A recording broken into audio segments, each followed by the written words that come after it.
देखो जो शब्द है उसके ऊपर नहीं भागना है ना। हमें ये देखना है कि ओवरऑल समाजशास्त्र क्या है। ठीक है, जब हम सामाजिक क्रिया की बात करते हैं या सामाजिक व्यवहार की बात करते हैं तो शब्द सामने क्या लगा है? समाज।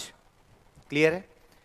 जब हम सामाजिक क्रिया या व्यवहार की बात कर रहे हैं तो हर वो गतिविधियां हैं जो हम किसी दूसरे के साथ अंतःक्रिया करने में प्रदर्शित करते हैं। जैसे आप शादी ब्याह में गए तो वहाँ आपने बातचीत की, नमस्ते किया, लोगों का अभिवादन किया, वो क्या है? सामाजिक व्यवहार है वो। ठीक है, बहुत सामान्य शब्दों में इसको देखना। सामाजिक क्रिया या सामाजिक तथ्य की जब बात आएगी तो तथ्य भी उसी को ही कहेंगे।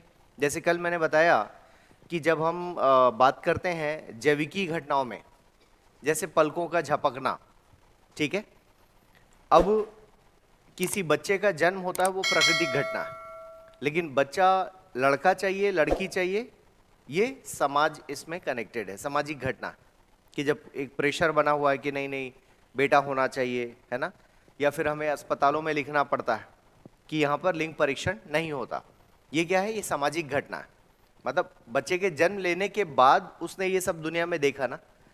तो कुल मिलाकर जो भी समाज के साथ अंतःक्रिया हो रही है वो सामाजिक घटना है। जैसे आप कॉलेज गए, स्कूल गए, वहाँ पर आपका टीचर्स के साथ इंटरेक्शन हो रहा है, वो सामाजिक घटना है। आप कोई चीज़ सीख रहे हैं, वो सामाजिक घटना है।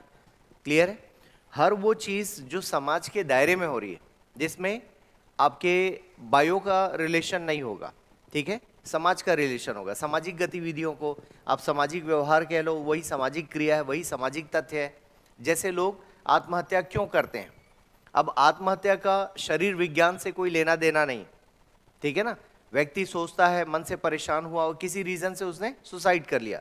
मे बी उसने ज़्यादा लोन ले रखा था, मे बी हो सकता है प्रेम मोहब्बत में असफल हो गया, मे बी हो सकता है किसी बड़े भ्रष्टाचार में फंसा हुआ है, इसलिए उसने सुसाइड किया।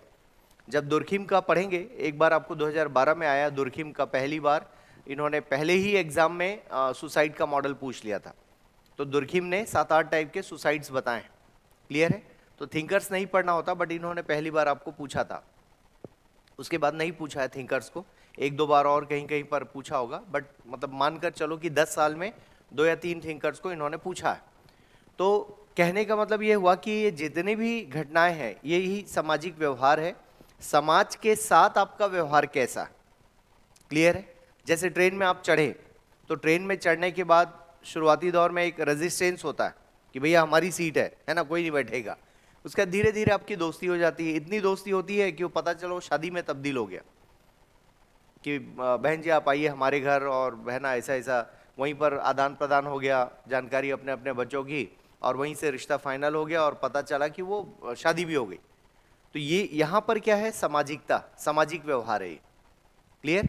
तो समाज में कोई भी अंतःक्रिया करके जो गतिविधियां उत्पन्न हो रही हैं, ठीक, फिर इसी में हम क्या करते हैं? समाजशास्त्र की जरूरत क्यों पड़ रही है? मतलब क्यों इसको हमने सिद्धांतों में बांट दिया, सिद्धांतों में समेट दिया, है ना।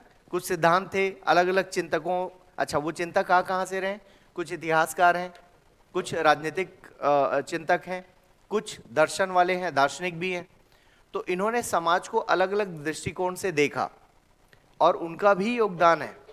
अब कोई इतिहास पढ़ा, उसने बोला कि भाई हड़प्पा में ऐसा ऐसा होता था, है ना, महिलाएं सुरक्षित थीं, लोग व्यवस्थित ढंग से रहते थे, उसने एक विश्लेषण दे दिया।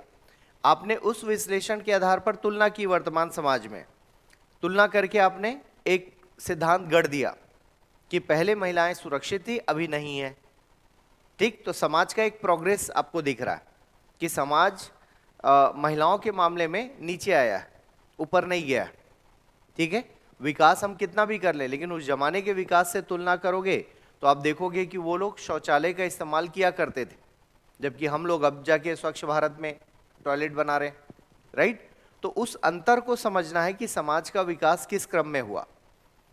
अब वहां पर जैसे आप देखोगे समुद्र के किनारे जो घर थे, समुद्र तट के आसपास जो घर थे, खासकर जहां पर बंदरगाह होते हैं, तो इतिहास कहता है कि उस तरफ जो घर हुआ करते थे, जैसे मान लो ये सड़कें हैं, है ना, तो जो घर होंगे उनके दरवाजे बैक साइड खुलेंगे। ये मान लो रोड है तो दरवाजा ऐसे है, क्योंकि वो अपना निजी जीवन छुपा के रखना चाहते थे, वो शर्मीले स्वभाव के थे, ठीक है। तो इस वजह से क्या है कि आप देखोगे इनका इधर से एंट्री। अब आज की डेट में हम क्या है, मेन रोड में हम इधर दरवाजा खोलते हैं, अभी वर्तमान में आप देखोगे, है ना, रोड के साइड। और रोड के साइड घर होना हमारे लिए अच्छा होता है, मतलब वो जमीन महंगी मिलती है। अब परिभाषाएं बदल गई। तो ये भी एक इतिहास का समाजशास्त्री विश्लेषण है, समझ पा रहे हैं। फिर इसी में मानव शास्त्र आता है, ठीक है, मानव शास्त्र, एंथ्रोपोलॉजी। अब मानव शास्त्र का काम क्या है कि मानव विज्ञान, शरीर विज्ञान के साथ जुड़ा हुआ है इसका काम। शरीर विज्ञान के साथ साथ समाज को समझना। समाजशास्त्र प्योर सामाजिक विज्ञान का विषय है। मानव शास्त्र में आप देखोगे जब ऑप्शनल की बात करें तो इसका सिलेबस जो पहला पार्ट है वो प्योर मानव शास्त्र वाला है, दूसरा पार्ट समाजशास्त्र।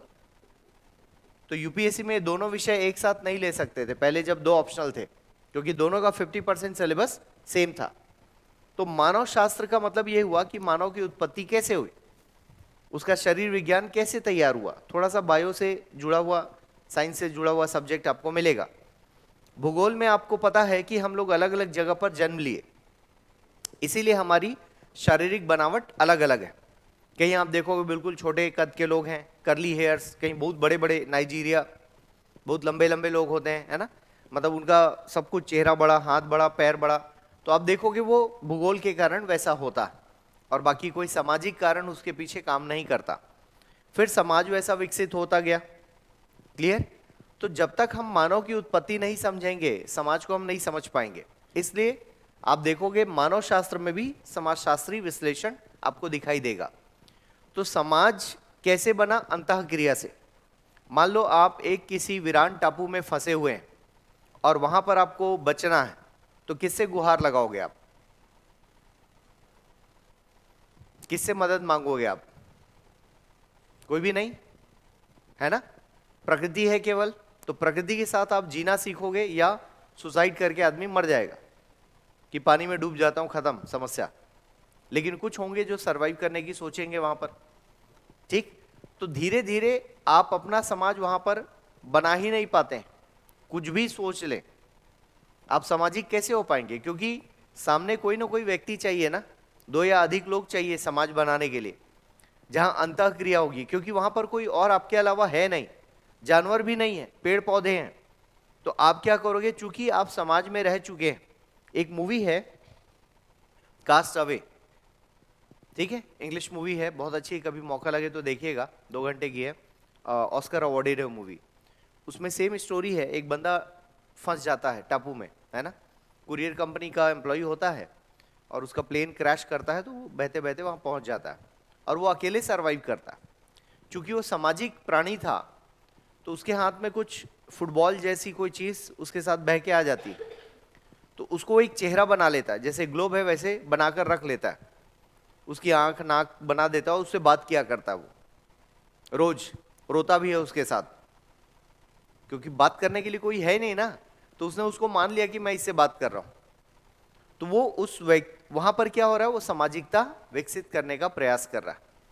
तो सोच कर देखो, प्राचीन भारत में जब मनुष्य जन्म लिया होगा इस धरती में, उसके बाद कैसे समाज विकसित हुआ होगा। अलग अलग समूह में थे हम लोग, कोई इस जंगल कोई उस जंगल, धीरे धीरे मिलते गए, परिवार बढ़ता गया, और वहां से फिर व्यक्ति के बीच में सामाजिकता उत्पन्न होती है। अब सामाजिकता जब भी बोलता हूं मैं, तो उसका अर्थ क्या है कि कोई अर्थपूर्ण संबंध। अब अर्थपूर्ण मतलब मीनिंगफुल होना चाहिए। क्यों मिल रहे हैं कि सब लोग मिलकर शिकार करेंगे, तो कोई अर्थपूर्ण संबंध है वहां पर।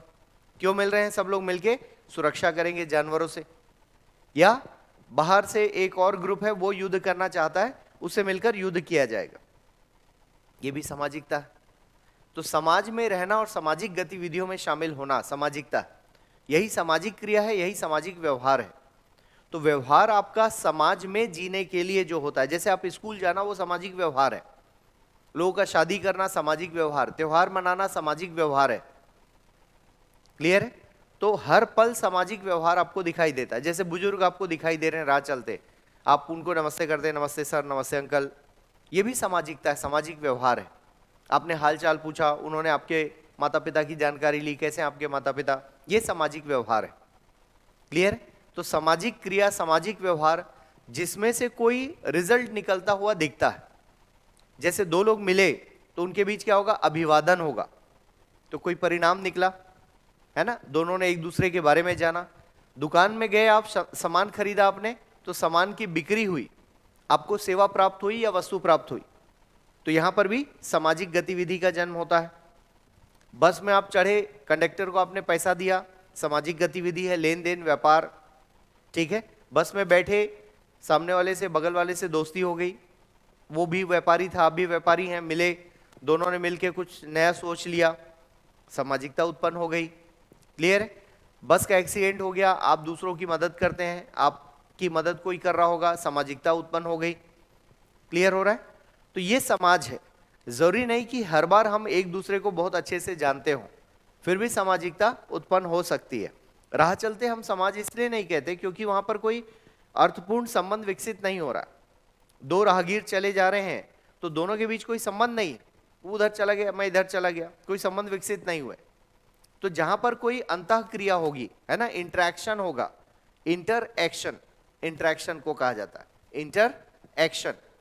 तो एक्शन क्या है? क्रिया ही तो है, अंतःक्रिया। क्लियर है? तो कोई भी क्रिया जो समाज में रहने के लिए आदमी कर रहा है, पत्र लिख रहा है, राखी भेज रहा है, ये भी क्या है? सामाजिक क्रिया है। ठीक, मान लो इसको ना भी करे तो आदमी सामान्य रह सकता है, भाई राखी भेजना कहीं लिखा हुआ नहीं ना रूल में, ये समाज के अपने नियम कानून है। फिर आप देखोगे कोई व्यक्ति जाति से बाहर किसी ने शादी कर ली तो उसके ऊपर अर्थदंड लगता है, होता है, पनिशमेंट होता है, समाज से बाहर कर दिया जाता है, या किसी तरह से उसको बीच बचाव करके लिया जाएगा। तो ये भी क्या है? सामाजिक गतिविधि है, सामाजिक घटना है, सामाजिक व्यवहार है, सामाजिक क्रिया है। आई होप समझ पा रहे हैं? ठीक है। तो देखो परिभाषाएं तो अलग अलग मिलेंगी, कुछ एक जैसा बोल रहे होंगे, कुछ अलग अलग, तकनीकी शब्दों पे नहीं उलझना है आपको। समाजशास्त्र क्या है आपको अपने शब्दों में ढालना है उसको। अभी हम लोग कॉलेज का एग्जाम नहीं दे रहे हैं, ध्यान रखिएगा। स्कूल कॉलेज में क्या होता है, परिभाषा लिखो, अर्थ लिखो, है ना, और फिर उसका आंसर लिख दो, फिर लास्ट में निष्कर्ष लिख दो, वो एक फिक्स फॉर्मेट होता है। उस फॉर्मेट पर आप यहाँ बातचीत नहीं करते हैं, क्योंकि आप आईएएस का एग्जाम दे रहे हैं, ब्यूरोक्रेसी का एग्जाम दे रहे हैं, डिप्टी कलेक्टर आपको बनना है। तो इस लेवल पर जो डिमांड है वो क्या है? समझ की डिमांड ज्यादा है, कि आपको समझ में क्या आया, न कि रटना है। सोच कर देखो ना, यूपीएससी जैसे एग्जाम में जब परिभाषा की डिमांड नहीं होती तो आप लोग क्यों परेशान होते हो? क्लियर है? और कोई लिख दिया है और वो पास हो गया है तो ठीक है, इट्स ओके। जरूरी नहीं ना आप भी वैसा ही कॉपी करो, आप अपना देखो ना कि आप कैसे उसको नया कर सकते हो। आपको याद है परिभाषा तो कोई गलत नहीं है, वो अच्छा है, आप लिख कर आ जाओ। लेकिन एग्जामिनर तब ज्यादा खुश होगा जब आप अपने शब्दों में उसको डिफाइन कर दोगे। क्लियर है? सपोर्ट लेने के लिए ऐसा ही कार्ल मार्क्स ने कहा है, ऐसा ही मैक्स वेबर ने कहा है। मैक्स वेबर के अनुसार समाजशास्त्र 2 लाइन में लिख दिया। ठीक है। तो समाजशास्त्र का विज्ञान तलाशा गया, ये जो विषय जहां से उत्पन्न हो रहा है इसके विज्ञान की बात की गई। बार बार विज्ञान वाला शब्द आएगा। विज्ञान क्यों तलाश करना? क्योंकि विज्ञान में क्या होता है? निरंतरता होती है, एक जैसा आप परिणाम चाह सकते हैं। जैसे स्विच बोर्ड है, उसमें करंट है, वोल्टेज है, ठीक है, आप जैसे ही ऑन करोगे तो कोई इलेक्ट्रॉनिक चीज उससे चलेगी, यह हर बार का नियम है। ठीक है। यदि वो सिद्धांतों पे काम कर रहा है, उसमें न्यूट्रल और फेस और अर्थिंग कनेक्टेड है प्रॉपर, वो चलेगा ही, चाहे दुनिया के किसी कोने में चला लो, लेकिन पीछे से पावर सप्लाई होना चाहिए। आ रहा है समझ में? तो वो सिद्धांत क्या है? उसमें निरंतरता है, वो वैसा ही काम करेगा और हर बार उसके परिणाम एक जैसे आएंगे। तो हम परिणामों की तलाश करते हैं, एक समान परिणाम की तलाश करते हैं, इसलिए समाजशास्त्र को विज्ञान बनाने की बात हो रही है। लेकिन जरूरी नहीं कि हर बार आप विज्ञान बना पाओ, है ना, हर बार तलाक के कारण अलग अलग हो सकते हैं। इसलिए हम कोशिश क्या कर रहे हैं? हमारी कोशिश ये है कि तलाक के कुछ संभावित यदि कारण हमें पता लग जाए तो आसान क्या होगा? ये समझ पाना आसान होगा कि विवाह के पहले इस मुद्दे पर बातचीत कर ली जाए ताकि संबंध विच्छेद ना हो। तो आप क्या कर रहे हैं, तलाक एक समस्या है ना, हालांकि सामाजिक गतिविधि है लेकिन वो समस्या के रूप में है। तो जब ये समस्या है तो समस्या का समाधान कब होगा, जब उसके कारणों का पता लग जाए कि भाई साहब यही कारण है। तो एक काम किया जाए कि जो भी पति पत्नी के रिश्ते में आ रहे हैं उनको क्यों ना प्रशिक्षण दे दिया जाए कि ऐसा है, ध्यान रखो, सब्जी खराब मत लाना, नहीं झगड़ा होगा तुम्हारे घर में, गीला टॉवल बिस्तर पे मत रखना, भरपूर झगड़े होने के चांसेस हैं। ठीक है, इस तरह से कुछ कुछ चीजों पर दोनों को समझाई।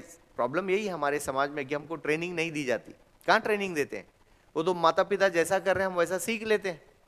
ऐसे ही होता है ना, पिता बहुत खुर्राट टाइप के हैं तो आपको लगता है अच्छा ऐसे ही रहना है, तो वो भी अपनी वाइफ के साथ वैसा रहता है बेटा, क्योंकि ट्रेनिंग तो घर में ही मिली है आपको। एनीवेज, तो समाजशास्त्र क्या करता है कि इन संभावित कारणों को अध्ययन करता और अध्ययन करके वो समाधान देता। अब सेम ऐसे ही विवाह को भी वो अध्ययन करता कि विवाह क्यों, ठीक है ना, इसकी जरूरत क्यों है, इसका भी अध्ययन होता है। फिर यहीं पर विवाह के प्रकार आप पढ़ लेते हो। एक बार आपको पूछा है क्वेश्चन, इसके प्रकार पढ़े जाते हैं।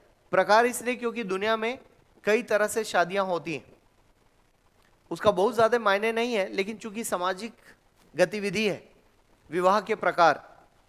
जैसे आपने पढ़ा है राक्षस विवाह, ठीक है, जबरदस्ती उठा के ले जाना टाइप। अमरीश पुरी, शक्ति कपूर, ये सब मूवीज में ये लोग ऐसे ही करते हैं ना, राक्षस विवाह। तो आप देखोगे कई, फिर गंधर्व विवाह, तो आप देखोगे कई प्रकार की उपस्थिति रही है। तो उन सबके पीछे जो मूल उद्देश्य है अलग अलग रहा है। पर्पस तो वही है कि जीवन साथी तलाश करना, लेकिन उसके साधन अलग अलग है। जनजातियों में अलग तरह से एक घोटुल परंपरा है, उसको समाजशास्त्र में पढ़ा जाता है। हमारे छत्तीसगढ़ पढ़ते हैं ना आप, तो वो भी एक परंपरा है, स्वस्थ परंपरा है और बेहतर परंपरा है। तो उसको भी समझना है कि अच्छा जनजातियों में भी इस तरह से कुछ है। अब विवाह क्यों जब पता है तो फिर समलैंगिक विवाह की जब बात आएगी तब आप उसको ढूंढ पाओगे कि वहां समस्या क्यों हो रही है। वो समस्या है या वो एक गतिविधि है। कुछ लोगों के लिए समस्या है ना भाई, कुछ लोगों के लिए प्रॉब्लम है वो कि अच्छा पुरुष पुरुष से शादी करेगा, महिला महिला से शादी करेगी, ये कैसे हो गया। क्योंकि अब तक हमने विवाह को एक ही रूप में देखा है। और आप देखोगे समाजशास्त्रीय परिभाषा में विवाह को जब देखोगे तो ये कहते हैं कि पति पत्नी, महिला पुरुष मिलते हैं, मिल के संतान उत्पत्ति करते हैं और समाज को आगे लेकर जाते हैं। ठीक है, ये समाजशास्त्रीय विश्लेषण है शादी का। तो अब उसी रूप में अब यहां पर संतान उत्पत्ति की बात हो गई तो सेम जेंडर वाले के लिए वो बायोलॉजिकल पॉसिबल नहीं है। ठीक है ना, जैविकी रूप से वो घटना संभव नहीं है। तो यहीं पर जाकर समाजशास्त्र रुक जाता है। वो भी उसका विश्लेषण करना चाहते हैं कि अच्छा अब ऐसी शादियां क्यों हो रही। अब जब इस तरह की शादियों का विश्लेषण होगा तो इसमें मनोविज्ञान की भी बात होगी कि इसको भी समझा जाए, मानसिकता क्या है उनके अंदर। अच्छा, फिर आप देखोगे सिर्फ मनोविज्ञान का रोल नहीं है। वो बोल रहे हैं भाई समाज में बहुत सारी समस्याएं हैं। जब उस तरह के लोगों की बात आप सुनोगे तो वो उनका मानना है कि समाज में बहुत तरह की समस्याएं हैं। जैसे पुरुष का वर्चस्व, पुरुष डोमिनेट करता है अपनी वाइफ को, तो उस डोमिनेशन में शायद उसके दिमाग में अलग सुरक्षा आती है। ठीक है, कि महिला महिला को समझ लेगी, कई कई सारी बातें हैं उसमें, पढ़ेंगे इसको आगे जाके। तो कुल मिलाकर समाजशास्त्र इसी तरह से चीजों को तलाश करता है। जैसे जो मैनेजर्स हैं, उद्योगपति हैं, उनके और मजदूरों के बीच झगड़े क्यों हो रहे हैं। एक्चुअल में यहीं से शुरुआत हुई है समाजशास्त्र की, कि जब उसके पीछे सामाजिक कारणों को तलाश करने के लिए प्रयास किया गया, वहीं से समाजशास्त्र का जन्म होता है और माना गया अरे इसे तो समाज में भी लागू किया जा सकता है। तो कल मैंने उदाहरण दिया था एल्टन मेयो का कि उन्होंने समस्या समझा और समाधान दिया तो समाधान निकल आया। तो आप बोलेंगे सर इसके लिए समाजशास्त्र की क्यों जरूरत है। क्योंकि आप समाज को पीछे से समझ कर आ रहे हैं कि व्यक्ति कार्यस्थल में आता है तो मुंह बंद करके टेप लगाकर नहीं रह सकता, उसको बातचीत करनी है। और बातचीत का माहौल नहीं होगा तो मशीन की तरह काम नहीं करेगा। यहीं पर कार्ल मार्क्स समझ में आते हैं। कार्ल मार्क्स कहते हैं कि हर व्यक्ति मजदूर अपने जीवन से अलगावित महसूस करता है। अलगाव है ना टॉपिक आपका, एलिनेटेड फील करता है वो हर व्यक्ति। वो वर्क प्लेस में जाता है, वहां पर भी एलिनेटेड है क्योंकि उसको पार्टिसिपेशन नहीं मिल रहा है। मशीन की तरह चुपचाप बनाया, आगे बढ़ा दिया, उसको योगदान नहीं समझ में आता कि फाइनल प्रोडक्ट कैसे दिखेगा। हालांकि अब विशेषज्ञता के आधार पर ही उत्पादन हो रहा है, लेकिन उस जमाने में इनका मानना था कि व्यक्ति ढूंढ नहीं पाता है, तलाश नहीं कर पाता है कि मेरी भूमिका क्या है, क्योंकि उसने प्रोडक्ट का एक पार्ट बनाकर दे दिया और वो पार्ट जाकर कहीं लग गया। तो आप सिर्फ एक, अभी भी ऐसे ही हो रहा है। आप देखोगे जो लोग चिप्स बना रहे हो, चिप्स ही बना रहे हैं। कोई केबल ठीक कर रहा है तो केबल ही बना रहा है। अब तो विशेषज्ञता के आधार पर उत्पादन हो रहा है। मान लो मोबाइल है तो एक आदमी मोबाइल का कवर बना रहा है, एक आदमी मोबाइल का स्पीकर बना रहा होगा, एक आदमी मोबाइल का कैमरा बना रहा होगा, और सब जगह से अलग अलग लेकर हम उसको क्या करते हैं, असेंबल कर देते हैं एक जगह। और वो किस फोन में लगेगा वो स्पीकर वाले को नहीं पता। हो सकता है कई सारे मोबाइल में लग जाए, अलग अलग कंपनीज में लग जाए, तो वहां पर वो अलगावित महसूस करता है। ऐसा कार्ल मार्क्स ने उस जमाने में कहा था कि मजदूर घर जाकर अलगावित महसूस करता है, कार्यस्थल में वो अलगावित महसूस करता है, उसे लगता है प्रबंधन उसकी बात नहीं सुन रहे, उत्पादन की प्रक्रिया में वो अलगावित महसूस करता है।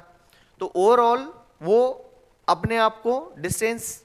तो कुल मिलाकर समाजशास्त्र इन्हीं सब चीजों का अध्ययन है। सामाजिक घटना इन्हीं को कहा जा रहा है कि व्यक्ति अपने सर्वाइवल के लिए जिस भी घटना को अंजाम देता है वो सामाजिक घटना है। जैसे आप भोजन की तलाश कर रहे हैं, भोजन एकत्रित करते हैं, उसके लिए जॉब करते हैं, आप जॉब के लिए कहीं काम में जाएंगे, ऑर्गेनाइजेशन में जाएंगे, वहां पर भी सामाजिक घटना। आप कोई काम करके दे रहे हैं, घर से मम्मी टिफिन तैयार करके दे रही है, या वाइफ तैयार कर रही है, सिस्टर तैयार, कोई भी, या आप हो सकता है खुद ही बना रहे होंगे, तो वो एक सामाजिक घटना का ही पार्ट है। फिर आप सब्जी लेने गए तो वहां पर कोई व्यापार हुआ, सामाजिक आदान प्रदान, और भैया कैसे हो, बहुत दिनों बाद आए, ये क्या है, सामाजिक मुद्दे, सामाजिक घटनाएं। इन्हीं चीजों का अध्ययन हम लोग कर रहे हैं। आई होप क्लियर है कि समाजशास्त्र क्या है। तो इसको अपने शब्दों में आप लिख सकते हैं, ठीक है। तो एक ऐसा विज्ञान है जो समाज के विज्ञान को समझना चाहता है। इस पर झगड़ा भी है, विवाद भी है कि विज्ञान है या नहीं है। तो दोनों बातें, कुछ लोग तर्क देते हैं विज्ञान नहीं हो सकता, कुछ तर्क देते हैं विज्ञान है, विज्ञान के भी गुण हैं इसमें, क्योंकि विज्ञान में स्थिरता चाहिए। स्थिरता का मतलब कि वो हर बार वैसा ही व्यवहार उसका होगा। जैसे अभी मैंने स्विच बोर्ड का एग्जांपल दिया, हर बार उसमें करंट, यदि स्विच ऑन करोगे, पीछे से करंट का फ्लो है तो आपको करंट हर बार लगेगा। ऐसा नहीं कि आज मन नहीं कर रहा छोड़ो रहने दो, वो हर बार करंट लगेगा। उसमें स्थिरता है, व्यवहार में निरंतरता है। तो विज्ञान जब भी बात होगी ध्यान रखिएगा।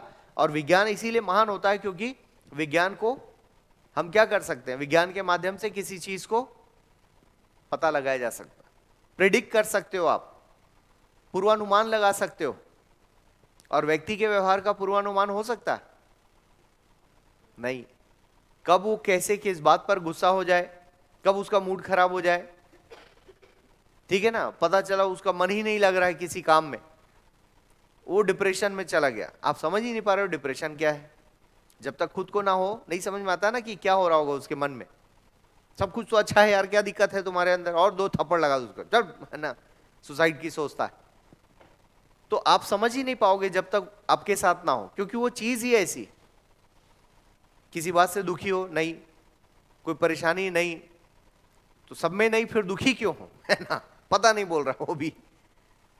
तो ये यहां पर विज्ञान काम नहीं कर पाता। फिर भी हमने क्या लिखा है, मन का विज्ञान, मनोविज्ञान। विज्ञान होगा तभी तो लिखा ना। तो कुछ चीजों में पता लगाया जा सकता। फिर आप डॉक्टर के पास जाते हैं, डॉक्टर आपको कुछ टेबलेट्स देते हैं। वो क्या करते हैं, आपके कुछ जो ग्लैंड्स हैं, जैसे डोपामाइन, एक रस निकलता है आपकी बॉडी से, वो आपको हैप्पी फीलिंग देता है। जैसे बहुत अच्छा अचीवमेंट हो गया तो अच्छा लगेगा आपको, या मन में बहुत कुछ था आपके अचीव करने का, अचीव करते ही वो रिलीज होता है, आपको बड़ी प्रसन्नता होती, ठीक है। तो नशे के समान में कई बार वही सब होता है, गुड फीलिंग वाला जो हार्मोन है वो रिलीज करवा देते हैं नशे के समान से। तो हर बार आप उसके आदी हो जाते हैं कि अच्छा महसूस हो रहा है। क्लियर है? फिर आपको आदत लग जाती। जैसे कुछ लोगों को दौड़ने की आदत होती है, दौड़ेंगे नहीं तो उनको मन नहीं लगेगा, दिन भर वो काम नहीं कर पाएंगे, तो दौड़ते हैं वो लोग, एक्सरसाइज करते हैं, योगा करते हैं। ठीक है? कुछ लोगों को पूजा किए बिना अधूरा लगेगा, यार आज मैंने पूजा नहीं की, तो वो भी कनेक्शन वैसा ही है। तो कोई तो साइंस होगा तभी तो हम इन चीजों को विश्लेषण कर पाते हैं। तो डॉक्टर आपको मेडिसिन किस बात की देता है? वो ग्लैंड को एक्टिवेट करने की, ब्लड का फ्लो बढ़ाने के लिए। तो वो हार्मोन्स को टैकल करता है। आपके बॉडी में ढेर सारे क्या हैं? सॉल्ट है ना, अलग अलग सॉल्ट हैं, तो अलग अलग सॉल्ट के हिसाब से मेडिसिन दिया जाता है आपको। 16 या 17 सॉल्ट होते हैं मेडिकली, तो उनको मैच करा के दवाई दी जाती है। इसीलिए आप देखोगे खाते इधर हो, असर वहीं पर करता है जहां पर उसको जाना है। क्लियर हो रहा है? तो वो सॉल्ट को ट्रीट करता है। एनीवेज, तो कोई तो विज्ञान होगा मनोविज्ञान में। तो मनोविज्ञान दो तरीके से काम करता है, एक क्लिनिकल वाला और एक दूसरा बातचीत वाला। क्लिनिकल वाले में दवाई दी जाती, बातचीत वाले में दवाई नहीं दी जाती, बातचीत करते हैं। जैसे वो डियर जिंदगी देखा होगा, शाहरुख खान आलिया भट्ट, एक मूवी आई थी, उसमें क्या है, वो साइकिट्रिस्ट का रोल करता, शाहरुख खान का रोल, बातचीत करना। वो डिप्रेशन में रहती, उसको डिप्रेशन से बाहर लाना। तो समाजशास्त्र इन सभी विषयों से मिलकर बना है। एक टॉपिक है ना आपका, अलग अन्य विषयों के साथ संबंध क्या है, उसमें पढ़ेंगे सब। ठीक है, आगे बढ़ते हैं हम लोग। हाँ जी बच्चे बोलो।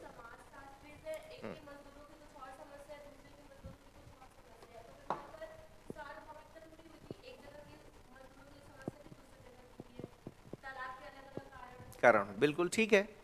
देखो, हम 100% इसको नहीं कहते हैं साइंस, लेकिन बहुत हद तक ये कैसा है कि कुछ चीज़ों को डिफाइन करके रखा गया, ठीक है ना, और उसी जो आपने जो डिफाइन कर रखा है उन्हीं को ही पढ़ना होता है बेसिकली, उनको ही हम मानकर चलते हैं कि ये संभावित। तो जहाँ तक साइंस है वहाँ तक तो है।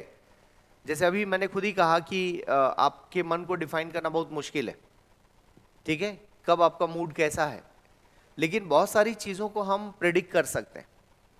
जैसे विवाह, या लोग क्या पसंद करेंगे नापसंद करेंगे, लगभग संभावित कारण हैं, तो उनको तो समझा ही जा सकता है। तो जहां पर घोषणा हो सकती है, मजदूरों की 3-4 समस्याएं हमेशा कॉमन है, या तो वेतन, या सुविधा, या व्यवहार, है ना, या उनके ऊपर कोई ध्यान नहीं देता। आप देखोगे पूरे विश्व में यही समस्या है। आप खुद अपने ऊपर लागू करके देख सकते हैं कि आपको परेशानी कब होती घर में, जब आपके ऊपर ध्यान नहीं दिया जा रहा है, आपको महत्व नहीं दिया जा रहा है, आपकी बात नहीं सुनी जाती है, आपको तुच्छ मान लिया जाए, वहां फिर आपकी चुनौती चालू होती, चैलेंज बढ़ता जाता है आपका। आ रहा समझ में? तो वहीं पर आप फ्रस्ट्रेशन में चले जाते हैं, और घर में आपको पूरा रोल दे दिया जाए कि नहीं नहीं, ये भैया हमें पूरा विश्वास है, जो करोगे आप ठीक करोगे। आप देखो आपका निर्णय निर्माण कैसे ठीक होता है। प्रॉब्लम कहाँ आती है? जब सारा काम माँ बाप कर करके देना शुरू करें, आपका अपना डेवलपमेंट नहीं होता, फिर आप जिद क्या करते हो, नहीं नहीं छोड़िए मैं कर लूंगा। छोटा बच्चा देखिए बचपन से ना वो जिद करता है कि सारे काम मुझे खुद से करने हैं, खाना भी खुद से खाना है, पानी भी, क्योंकि वो इंसान बना ही इसी रूप में, वो सारे काम खुद करना चाहता है बड़े होने के बाद। अब जो गाय का बछड़ा है वो जिद नहीं करता कि माँ मुझे भागने दो, क्योंकि वो भागता ही है, वो उसके पास चारा नहीं, उसको सारे काम खुद ही करने हैं। तो जानवर तो पहले दिन से चाहता है कि ये हमारा बच्चा सब कुछ खुद करना शुरू कर दे, ठीक है। इंसान बहुत दिनों तक उसको क्या करता है, गड़बड़ी कर देता है। अभी तो बच्चा छोटा है करके उसको कई उम्र तक हम उसको क्या करते रहते हैं, पकड़ के रखे रहते हैं। फॉरेन कंट्रीज में क्या होता है, वो लोग 18 के बाद घर में नहीं रखते, बोलते हैं जाओ कमा के लाओ, अपना घर खुद लो, ठीक है ना। तो वो लोग थोड़ी ज्यादा आजादी दे देते हैं, 18 के बाद वो एडल्ट मान लेते हैं, क्योंकि नियम भी वहां के वैसे काम करते हैं। आप पलट के बच्चों को मार नहीं सकते, हमारे यहाँ तो भरपूर 25 तक पिटाई हो सकती, ठीक है ना।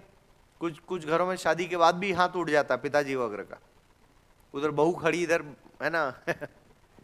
तो एनीवेज, कुल मिलाकर साइंस है, कुछ पॉइंट्स लिखेंगे हम लोग कि साइंस है नहीं है, दोनों बातें होंगी।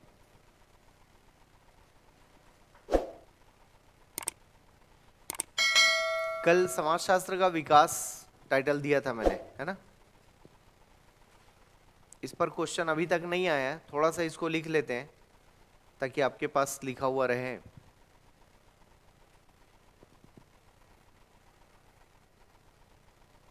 लिखिएगा। कोई भी विज्ञान, टाइटल क्या है? समाजशास्त्र का विकास। कल लिखे नहीं थे ना कुछ? अच्छा, लास्ट लाइन बताना एक बार। महत्वपूर्ण योगदान, ठीक है ठीक है ठीक है। लिखिएगा। टी बी बॉटमोर व्यक्ति का नाम है, पैरा चेंज करके लिखिएगा। टी बी,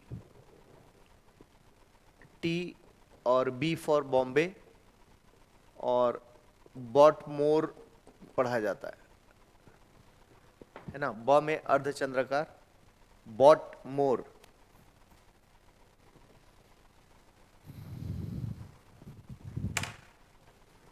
ने समाजशास्त्र की उत्पत्ति एवं विकास के प्रमुख चरणों की चर्चा की है।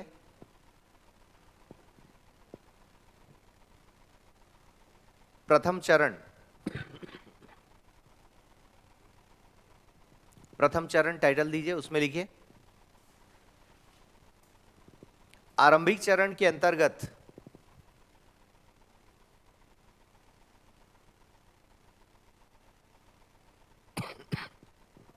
हाँ, आरंभिक चरण के अंतर्गत हम कुछ प्राचीन विचारकों एवं लेखकों के, प्राचीन विचारकों एवं लेखकों के विचारों को संदर्भित करते हैं।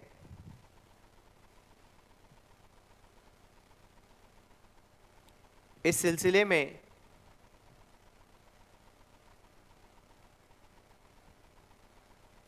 प्राचीन यूनान के दो प्रमुख विचारकों प्लेटो एवं अरस्तु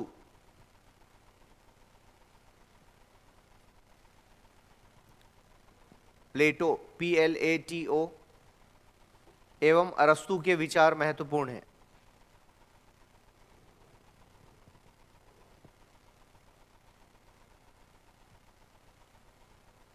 प्लेटो ने अपनी प्रसिद्ध कृति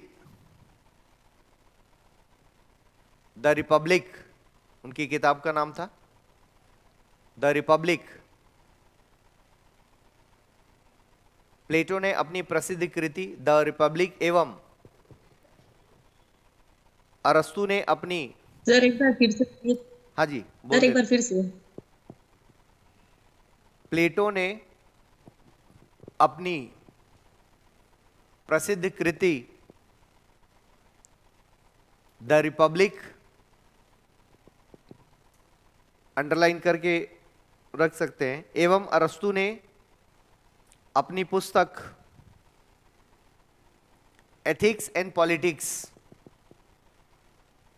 एथिक्स एंड पॉलिटिक्स, चाहे तो इनका अंग्रेजी नाम भी एग्जाम हॉल में लिख सकते हैं आप पेपर में। एथिक्स एंड पॉलिटिक्स में तत्कालीन सामाजिक जीवन के, तत्कालीन सामाजिक जीवन के अनेक पहलुओं से संबद्ध, अनेक पहलुओं से संबद्ध चर्चाएं की हैं।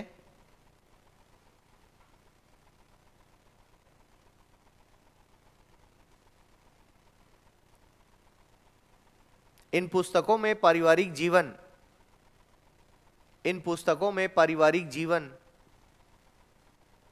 रीति रिवाज, स्त्रियों की स्थिति आदि का एक स्पष्ट वर्णन मिलता है।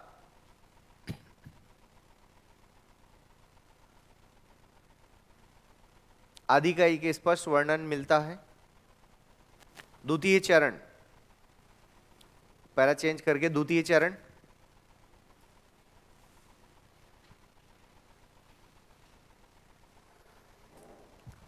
मोटे तौर पर इस चरण में हम मोटे तौर पर इस चरण में हम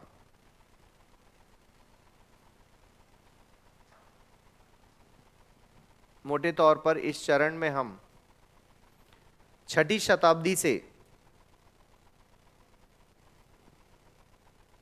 14वीं शताब्दी के काल को रखते हैं।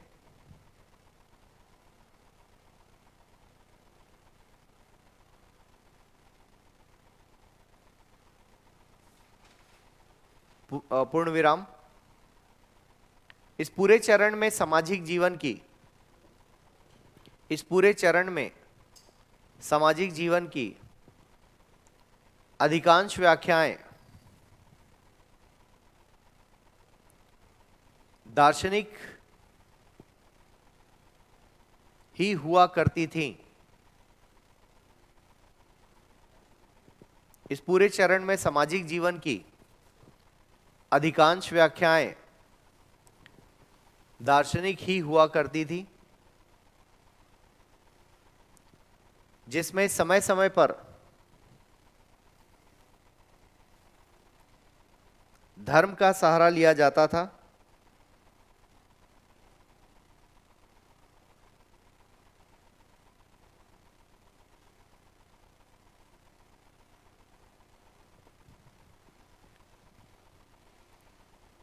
दूसरे चरण के अंत में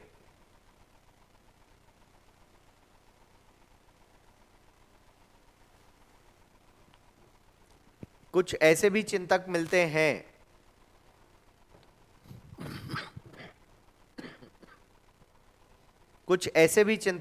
हैं जिनके विचारों से यह मालूम होता है कि उस काल में दर्शन और धर्म की जगह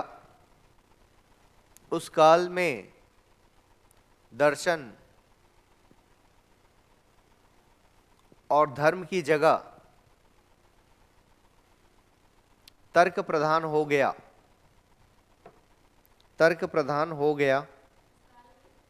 उस काल में दर्शन और धर्म की जगह तर्क प्रधान हो गया, मतलब तर्क देना शुरू किया गया।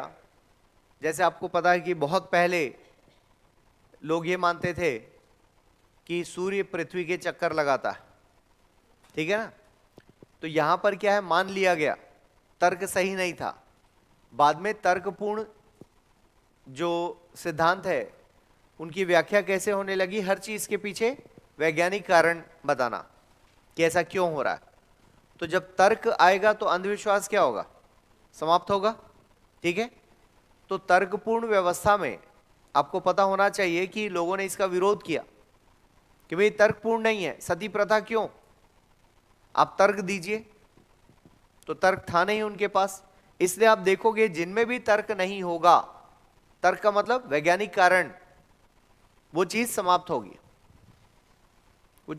होगी।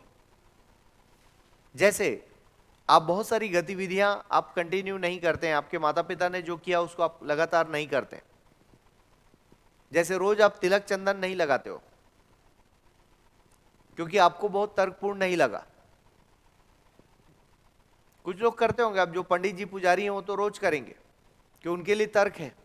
उनके लिए तर्क क्या है कि मंदिर जाना है, पूजा करना है, तो वो तो करके जाएंगे। आप जरूरी नहीं, आप तभी करते हो जब मंदिर जाते हो।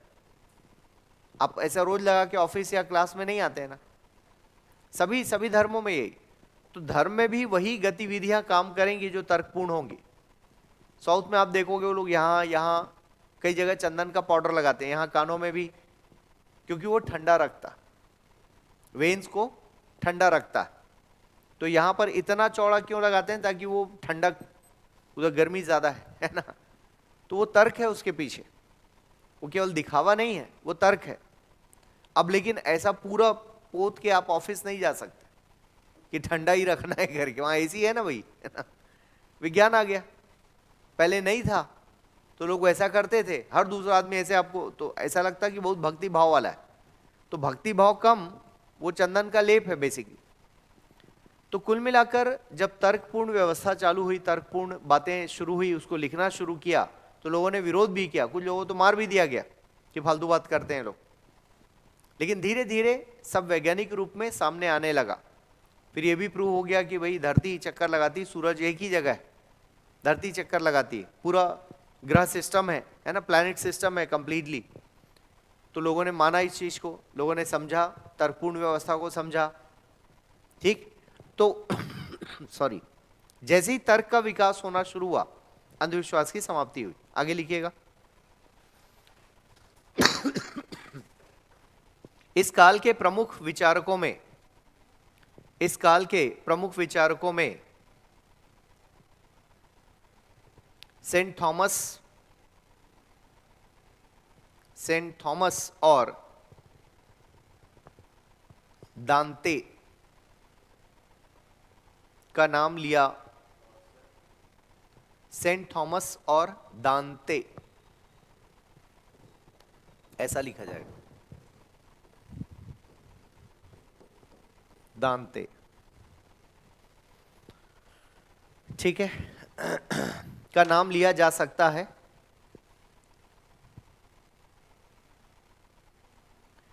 इन विचारकों ने मनुष्य को एक सामाजिक प्राणी ही नहीं माना, इन विचारकों ने मनुष्य को एक सामाजिक प्राणी ही नहीं माना, बल्कि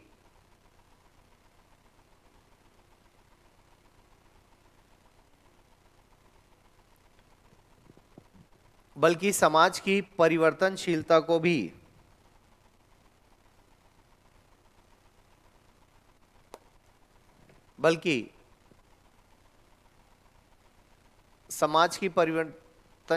को भी स्वीकार किया।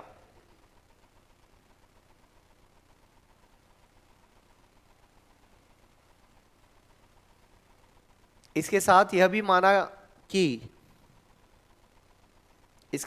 भी माना कि परिवर्तन के पीछे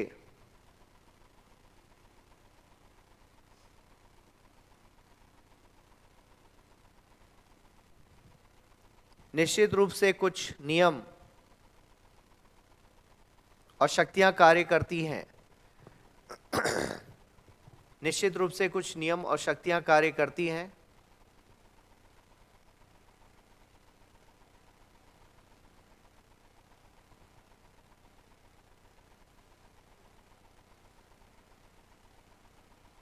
इससे साफ जाहिर होता है कि इन विचारकों के चिंतन में वैज्ञानिकता का प्रभाव था।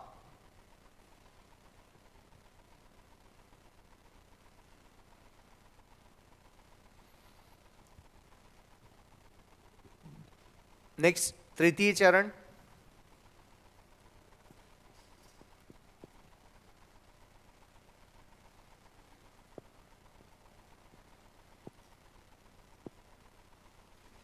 इसकी शुरुआत 15वीं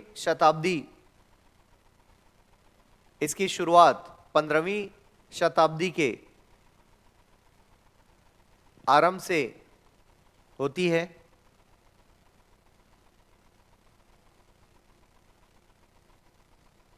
15वीं शताब्दी कब बोलेंगे? 1401, है ना? हाँ, के आरंभ से होती है।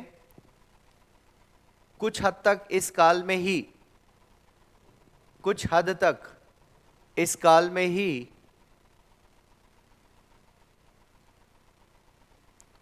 समाजशास्त्र की पृष्ठभूमि तैयार होती है।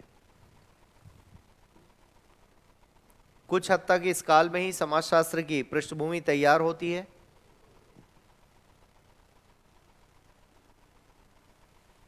इसमें सामाजिक जीवन के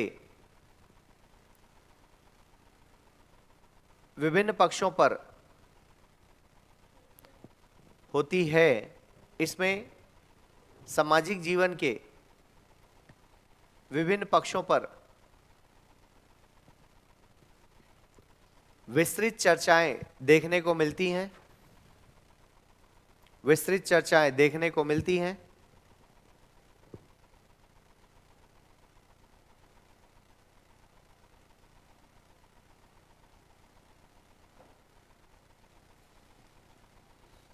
इसी समय सामाजिक समझौते का सिद्धांत, अंडरलाइन कर लीजिएगा, इसी समय सामाजिक समझौते का सिद्धांत प्रतिपादित किया गया।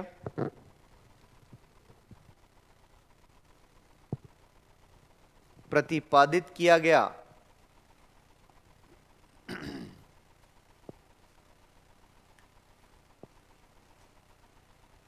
टॉमस मोर ने अपनी पुस्तक यूटोपिया, UTOPIA,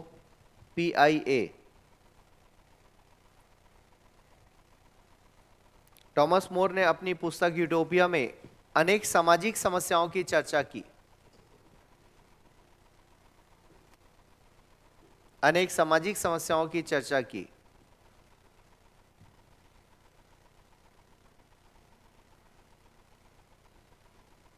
चतुर्थ चरण,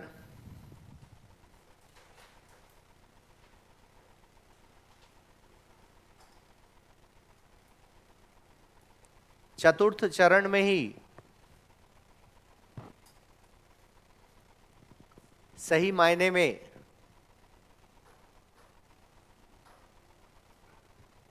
समाजशास्त्र की पृष्ठभूमि तैयार हुई।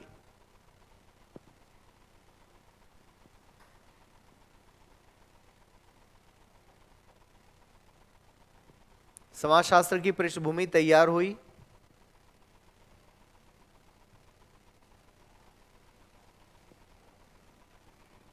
इसी में चतुर्थ चरण में पैरा चेंज करके लिखेगा, परंतु समाजशास्त्र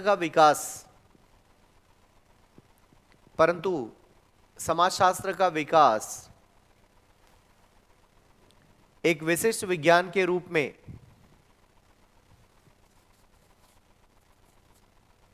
एक विशिष्ट विज्ञान के रूप में 19वीं सदी के उत्तरार्ध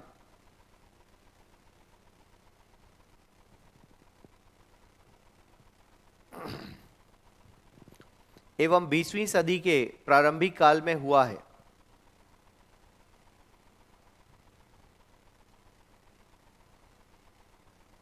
एवं 20वीं सदी के प्रारंभिक काल में हुआ है।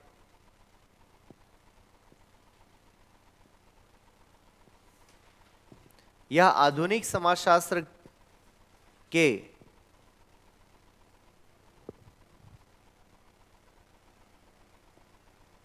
निर्माण काल के रूप में माना जाता है। निर्माण काल, समय, पीरियड, निर्माण काल के रूप में माना जाता है।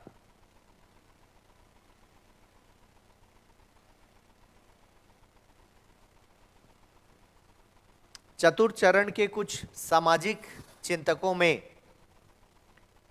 चतुर्थ चरण के कुछ सामाजिक चिंतकों में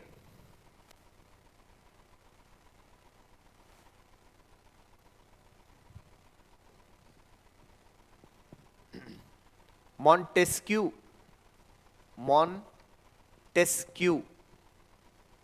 लिख लेंगे, ना पूरा रहेगा, नल का ना, मॉन्टेस्क्यू, आधा का यू है ना, बड़ी यू, मॉन्टेस्क्यू।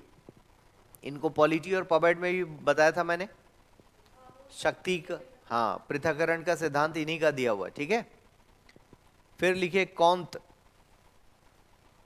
कल लिखवाया था ना, कौंत, तलवार का था, कॉमा करके, हाँ हाँ जी, comma, Spencer, Herbert Spencer, comma Marx आदि के नाम विशेष रूप से उल्लेखनीय है। जिन्होंने समाजशास्त्र का पथ प्रदर्शन एवं विकास किया। पथ प्रदर्शन एवं विकास किया।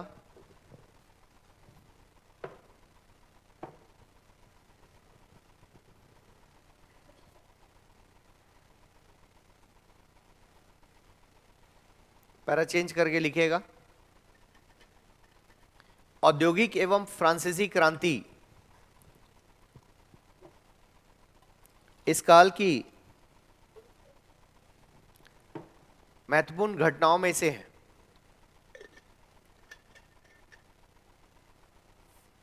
ये सिर्फ आप सोशियो नहीं पढ़ रहे हो, इतिहास में भी काम आता है, ऐसे में भी काम आता है, जो भी लिख रहे हो आप। औद्योगिक एवं फ्रांसीसी क्रांति इस काल की महत्वपूर्ण घटनाओं में से हैं। देख लिए, इन घटनाओं ने पुरानी सामाजिक एवं आर्थिक व्यवस्थाओं को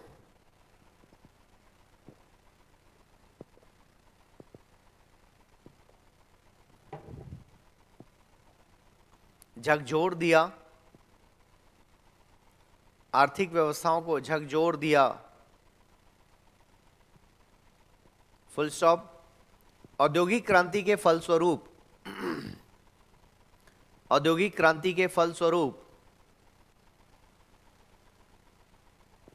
अर्थव्यवस्था में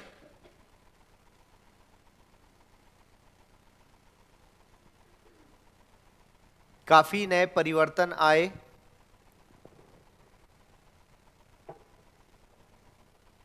जैसे कल कारखानों का विकास, आधुनिक मुद्रा व्यवस्था,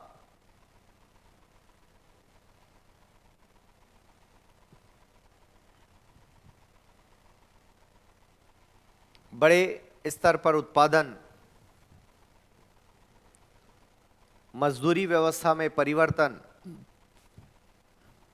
आदि। आधुनिक मुद्रा व्यवस्था, बहुमत क्या था, बड़े पैमाने पर उत्पादन, मजदूरी व्यवस्था में परिवर्तन आदि। पैरा चेंज करके लिखिए। दूसरी तरफ सामाजिक क्षेत्र में पुराने सांस्कृतिक मूल्यों एवं धर्म की जड़ें हिलने लगी। दूसरी तरफ सामाजिक क्षेत्र में पुराने सांस्कृतिक मूल्यों एवं धर्म की जड़ें हिलने लगी।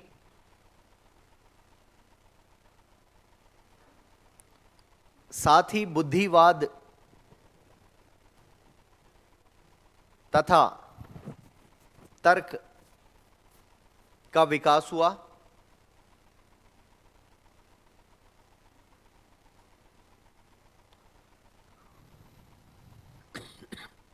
गांव के स्थान पर नगरों का विकास, सामंती वर्ग की जगह औद्योगिक वर्ग का विकास,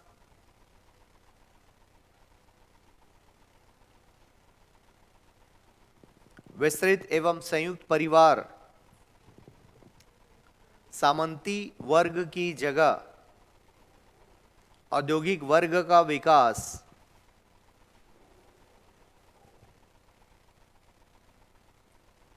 विस्तृत एवं संयुक्त परिवार, के स्थान पर मूल परिवार, इसी को न्यूक्लियर फैमिली बोलते हैं, ब्रैकेट में लिख सकते हैं मूल परिवार, न्यूक्लियर फैमिली। न्यूक्लियर फैमिली में क्या हुआ? पति पत्नी बच्चे, ठीक है ना, माता पिता साथ नहीं होंगे। क्योंकि यहां से आप देखोगे कि जैसी परिवार की संरचना बदलती है, समाज में भूमिकाएं बदलने लगी, तो एक मुद्दा नहीं होता है, उसके पीछे कई मुद्दे होते हैं। अब जैसे आप देखोगे संयुक्त परिवार था, ठीक है, अब इनका अच्छा खासा उद्योग धंधा चल रहा है, जो भी काम पुश्तैनी काम था, है ना, परंपरागत कार्य था इनका। अब कई पीढ़ियां साथ रह रही थी यहां पर, है ना, इस तरह से आप देखोगे कई पीढ़ियां साथ रह रही हैं, अचानक से उनमें डिस्टरबेंस आता है। अब इस व्यक्ति ने बोला कि भाई मुझे अपने बच्चों को बाहर लेकर बाहर जाना है, एमबीए करेगा मेरा बेटा और प्राइवेट में जॉब करेगा, तो घर का धंधा छोड़ दिया उसने। फिर झगड़े होने लगे, आर्थिक अपेक्षाएं बढ़ने लगी, तो संयुक्त परिवार टूटने लगा। इसी बीच एक इंजेक्शन लगता है किसका? औद्योगिकरण का, ठीक है। उसके बाद शहरीकरण। तो ये क्या करता है? ये आपको बुलाता है। अब औद्योगिकरण में क्या हुआ? ज्यादा मजदूरों की आवश्यकता पड़ी, तो पति तो चला गया, पीछे से पत्नी भी आ गई। फिर पत्नी भी काम करना शुरू करती है क्योंकि मजदूरों की कमी होने लगी। तो इसीलिए आप देखोगे 19वीं सेंचुरी के मिड से महिलाओं की भूमिका बढ़ जाती है कार्यस्थल पर। ब्रिटेन में इसकी शुरुआत होती है और वहीं से एक शहरीकरण की परंपरा, क्योंकि अब गांव से उठ के लोग शहर में आने लगे। शहर में क्यों आ रहे हैं? क्योंकि उद्योग खुल रहे हैं। उद्योग क्यों खुल रहे हैं? क्योंकि शहर बढ़ रहा है। मतलब दोनों एक दूसरे के कारण है, ठीक है। शहर उद्योग के लिए, उद्योग शहर के लिए। और यहां से आप देखोगे हम लोग धीरे धीरे आधुनिकता में प्रवेश लेना शुरू करते हैं। कुछ तो पश्चिमीकरण भी था। पश्चिमीकरण समझते हैं इसको? पश्चिम को अंधाधुंध फॉलो करना। पश्चिम बोलने पर अंग्रेजी में वेस्टर्नाइजेशन। मूलतः हम ब्रिटेन को फॉलो करते थे पश्चिमीकरण में, ब्रिटिश संस्कृति को, ब्रिटिश पहनावे को, उनके बोलचाल, उनका खान पान, उनका फैशन, सब कुछ क्लियर। कुछ हद तक अंधभक्ति थी उसमें, बिना सोचे समझे हम फॉलो करते थे क्योंकि हमें लगता था वही सर्वश्रेष्ठ है। लेकिन बाद में आधुनिकता का कॉन्सेप्ट आया, जहां पर हम समान की जगह यहां विचारों को हमने महत्व दिया। यहां विचारों को महत्व दिया आधुनिकता में। इसमें हमने क्या दिमाग लगाया? तार्किकता या तर्कपूर्ण बातचीत को हमने स्थान दिया। पश्चिमीकरण में यह था कि उसने ऐसा किया है इसलिए वो ठीक होगा, हमने मान लिया। लेकिन यहां पर हमने तर्क के साथ बातचीत की। आधुनिकता में हम बोलते हैं बहुत आधुनिक है, इसका मतलब ये नहीं कि उसका जीन्स फटा हुआ है, यहां से इधर बाल लाल काला पीला ऐसे, इसलिए वो आधुनिक नहीं है, वो है ना। आधुनिक होने का मतलब ये बिल्कुल भी नहीं है कि उसने लेटेस्ट फैशन किया हुआ है। लेटेस्ट फैशन और आधुनिकता में कोई दूर दूर तक का संबंध नहीं है। आधुनिक होने का मतलब यह हुआ कि आप तर्कपूर्ण हैं, आप न्याय पर भरोसा करते हैं, आप समानता आधारित व्यवहार की बात करते हैं, क्लियर है, और लिंग आधार पर भेदभाव के विरोधी हैं। भेदभाव नहीं करते, वो आधुनिकता है। अब इसको लेकर आप स्वयं जो अपने लिए सोचते हैं, स्वयं के लिए जो है वही क्या करेंगे? वही दूसरों के लिए सोचेंगे आप। अच्छा तो अच्छा, बुरा तो बुरा। जो चीज आपके लिए अच्छा, दूसरों के लिए अच्छा होना चाहिए। जो आपके लिए खराब है, दूसरों के लिए भी खराब होना चाहिए। ऐसी सभी सोचों का, इस तरह की सोच, इस तरह के विचारों का कॉम्बिनेशन ही आधुनिकता है, ठीक है।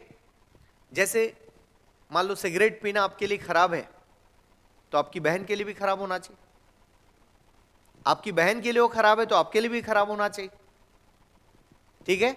मान लो रात में घूमना गलत बात है, तो फिर आप भी क्यों घूम रहे हो? घर आओ जल्दी। फिर आप शाम को बाहर जा सकते हैं, सिस्टर नहीं जा सकती, ठीक। तो वो आधुनिकता नहीं है। आधुनिकता इस बात में नहीं है कि सब लोग बाहर घूमे रात में। आधुनिकता इस बात में है कि समानता आधारित सोच। भाई पिताजी अकेले पी रहे हैं, मम्मी भी किसी दिन 2 पैक निकाल ही ली, तो क्या दिक्कत है? समानता आधारित व्यवहार, तभी तो आधुनिक हुए ना। नहीं तो फिर तो आप वन साइडेड चल रहे हैं, आपको ठीक लग रहा है इसलिए आप कर रहे हैं। तो बराबर का होना चाहिए। तो ये जो है आधुनिकता, तो इस तरह के विचारों की भी यहां पर आप देख पाते हैं उपस्थिति दिखाई देती है।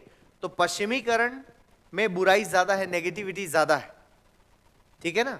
आधुनिकता में आप देखेंगे तार्किकता ज्यादा है, चीजों को समझना ज्यादा है। तो इसका भी आगमन होता है।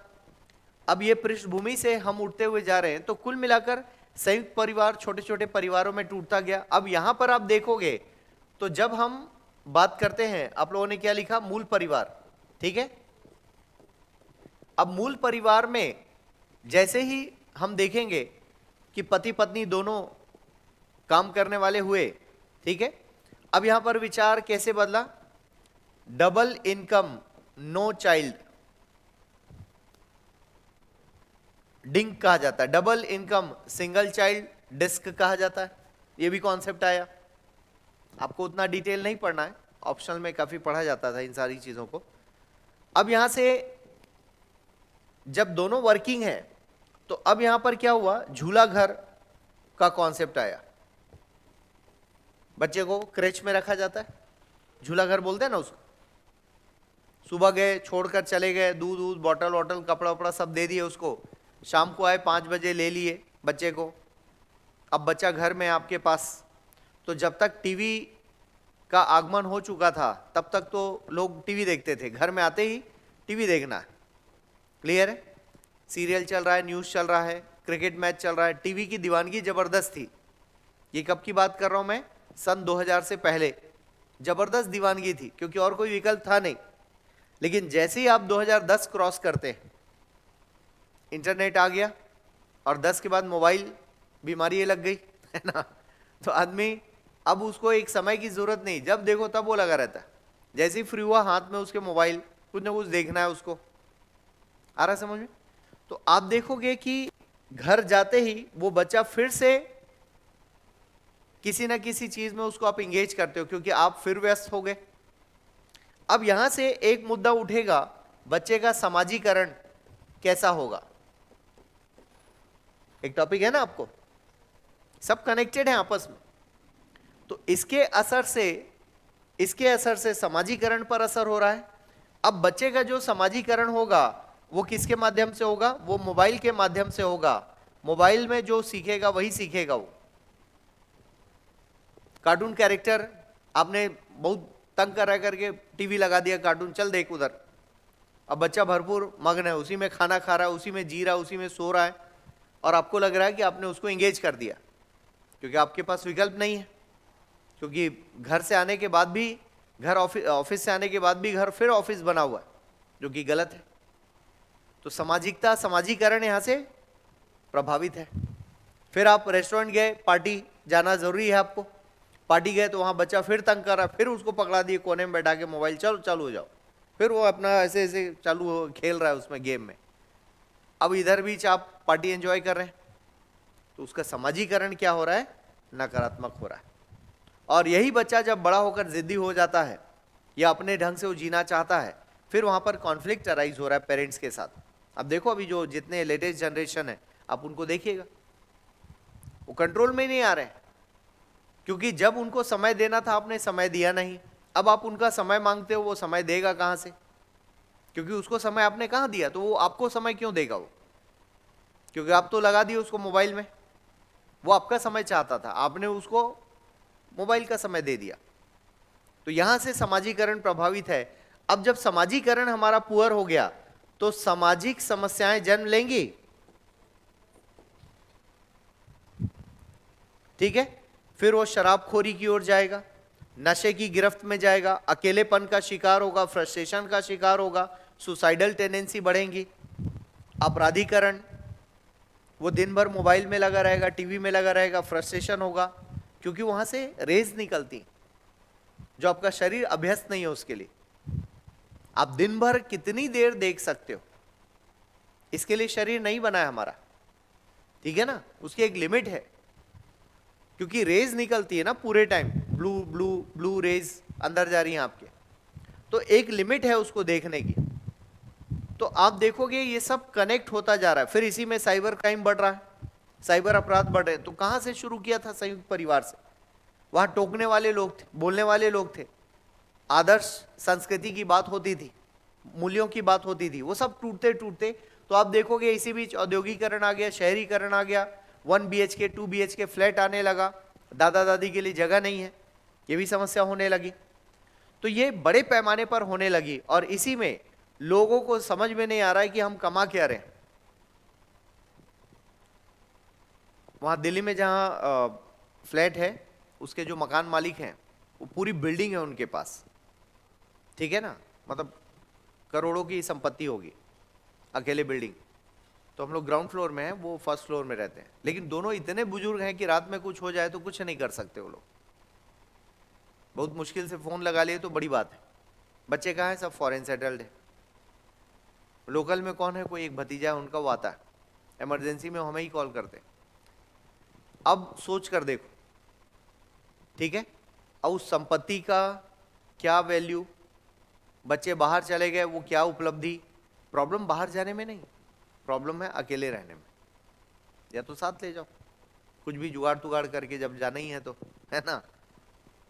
तो ये जो स्थिति है बहुत खराब स्थिति है। अब दिन भर अकेले हैं, आपके पास कोई काम नहीं, कोई बातचीत करने के लिए नहीं। सोचो कितना बड़ा पनिशमेंट है। वो आदमी पूरे जीवन कमा कमा के उन्होंने बच्चों को तैयार किया, खुश भी होता है आदमी, हाँ हमारे बच्चे फॉरेन सेटल्ड हैं, लेकिन बोलते वक्त अंदर खोखलापन है। क्यों? घर में क्या, कितनी आदमी कितना टीवी देख लेगा, कितना मंदिर में बैठ जाएगा, फिर वहीं पर आदमी धर्म के सारे जीना शुरू करता है, उसके पास कुछ काम ही नहीं। क्या करेंगे? मतलब पैसा ठीक है, जितना चाहिए उतना तो मिल ही रहा है, और बुजुर्ग होने के बाद कितना पैसा इस्तेमाल कर लोगे आप, और कौन सी सुख सुविधा ले लोगे आप? खाना हजम नहीं हो रहा है, आदमी क्या खा लेगा पैसे से? दिन भर इंजेक्शन, दवाई, यही सब खाता रहता। तो कहीं ना कहीं समाज को समझने की जरूरत है कि हम किस दिशा में जा रहे हैं।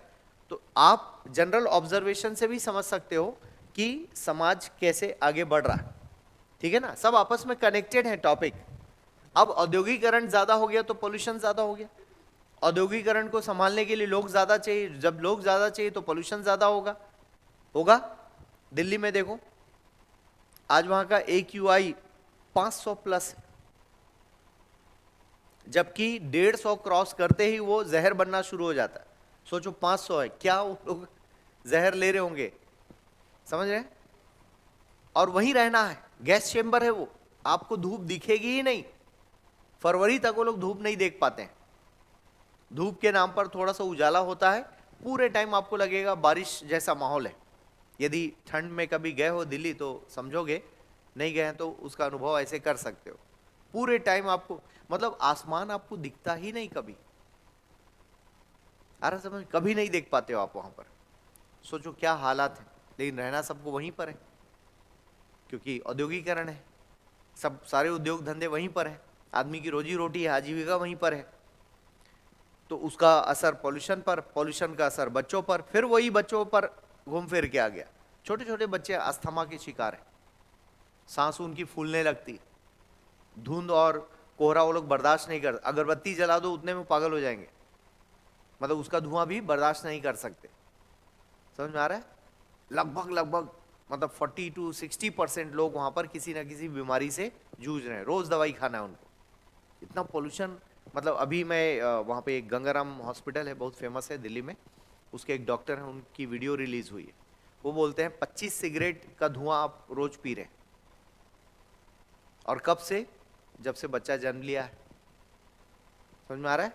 तो 25 साल तक होते होते, मतलब 25 साल यदि आप सिगरेट पीते हो लगातार पर डे उतनी क्वांटिटी में, तो कैंसर एकदम गारंटी है, गारंटी वाला कैंसर है ना।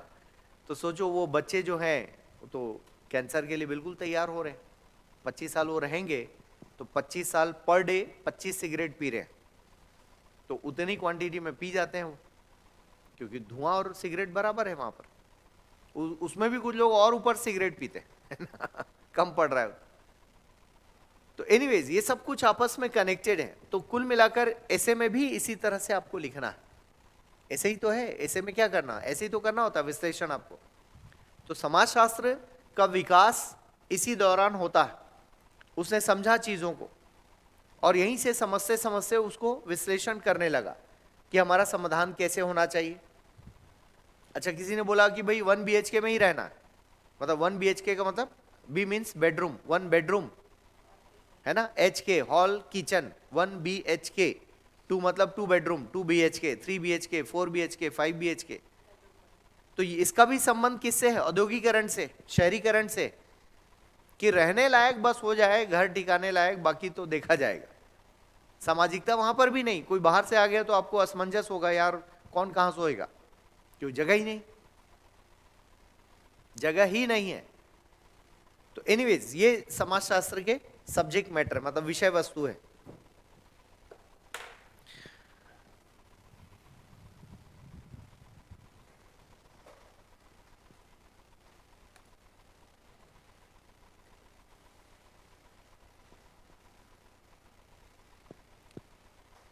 मूल परिवारों का विकास होने लगा, है ना, यहां तक हमने लिखा।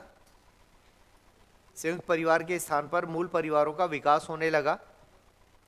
राजनीतिक क्षेत्र में व्यक्तिक स्वतंत्रता, लोकतंत्री मूल्यों, राजनीतिक क्षेत्र में व्यक्तिक स्वतंत्रता, लोकतंत्री मूल्यों एवं समानता जैसे विचारों का विकास होने लगा।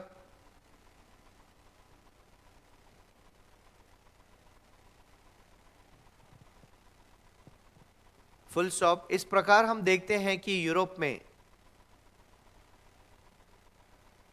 एक नए युग का सूत्रपात हुआ।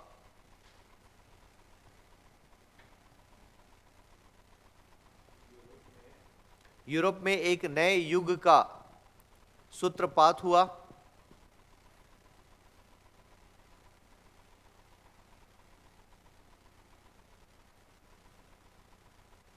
और इसी के साथ साथ कुछ नई बौद्धिक परंपराओं का भी उदय हुआ।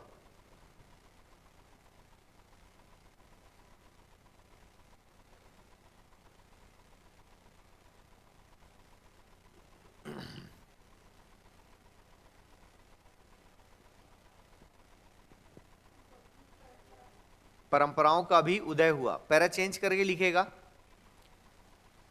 समाजशास्त्र के विकास में जिन प्रमुख बौद्धिक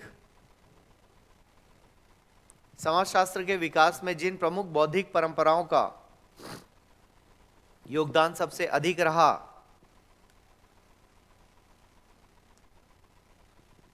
समाजशास्त्र के विकास में जिन प्रमुख बौद्धिक परंपराओं का योगदान सबसे अधिक रहा, उन्हें हम 4 भागों में बांट सकते हैं।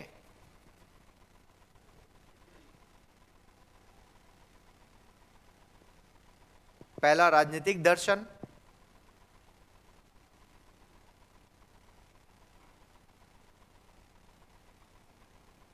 दूसरा इतिहास का दर्शन,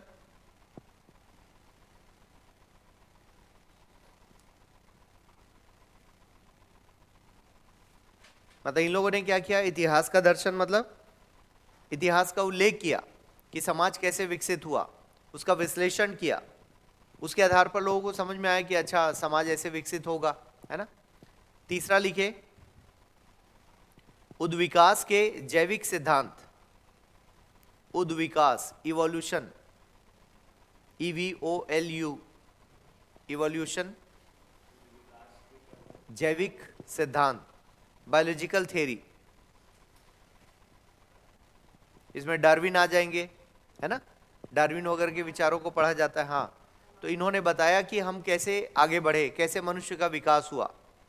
जैसे मनुष्य ने किसी लुढ़कती हुई चीज को देखा होगा, जैसे जंगल में लकड़ी कट के गिरे तो गोल गोल पत्थर के सहारे वो तेजी से गए। तो पहले व्यक्ति के पास तो क्या था, काम ही तो था, फेसबुक यूट्यूब तो था नहीं, है ना। जंगलों में तो दिन भर वो ऑब्जर्व ही करता था, खाया पिया सोया, फिर ऑब्जर्व किया, बैठे बैठे खाली बैठे बैठे इधर उधर देखते रहते थे लोग। तो उस ऑब्जर्वेशन में बहुत कुछ उनको नजर आया। जैसे जंगल में जब आग लगी तो जानवर मर गए, जल गए। अब भूख लगी, जो इंसान बचे थे तो उन्होंने देखा वो मरा हुआ जानवर पड़ा हुआ है लेकिन जल गया है। अब भूख लगी तो आदमी उसी को सोचा खा लूं, या फ्रूट, फल फ्रूट जले हुए मिले उनको तो टेस्ट अलग था, रोस्टेड वाला, है ना। तो आदमी सोचा अच्छा ये तो पका के खाने की चीज है, फिर वो आग का इस्तेमाल करने लगा भोजन पकाने में। तो ऐसे धीरे धीरे व्यवस्थाएं बनती गई। आदमी समझ, उसी को उद्विकास कहा जाता है ना, इवोल्यूशन को समझना कि कैसे हुआ, क्यों हुआ। डार्विन हमारे शरीर विज्ञान को समझते हैं कि इंसान अपनी जरूरत के हिसाब से ऐसे ऐसे खड़ा होता गया, है ना, सीधी कमर करके वो खड़ा हो गया, उसकी रीढ़ की हड्डी उसी तरह से विकसित हुई, और ये कई करोड़ साल में हुआ, नहीं तो हम भी चौपाए की तरह चलते थे।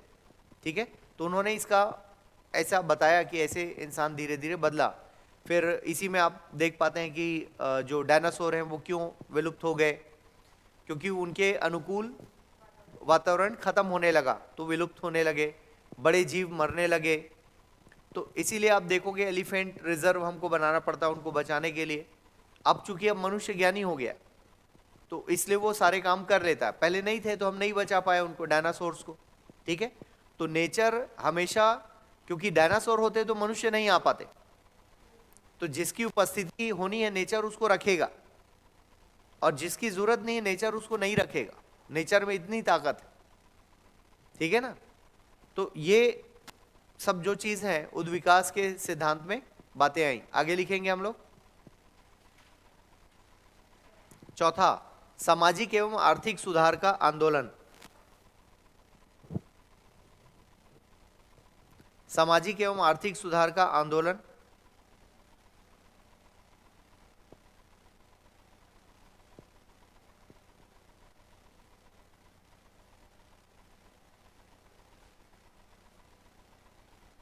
ठीक है, तो ये 4 भागों में इसको देखा गया। उसके बाद भारत में समाजशास्त्र का उदय देखेंगे।